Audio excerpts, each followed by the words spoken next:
This is News at 6 on WCJB TV 20, your local station.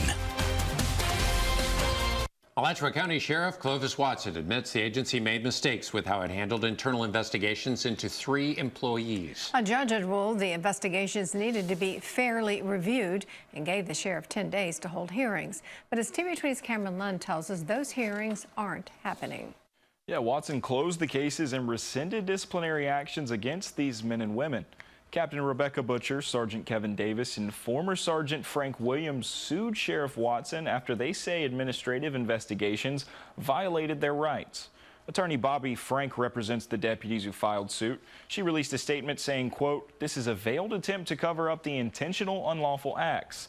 This is him doing exactly what the deputies demanded in exchange for being released from holding 3 compliance review hearings," end quote. The sheriff says his actions went above and beyond the judge's ruling. His full statement is available on our website. That's WCJB.com. In the studio, Cameron Lund, TV 20 News.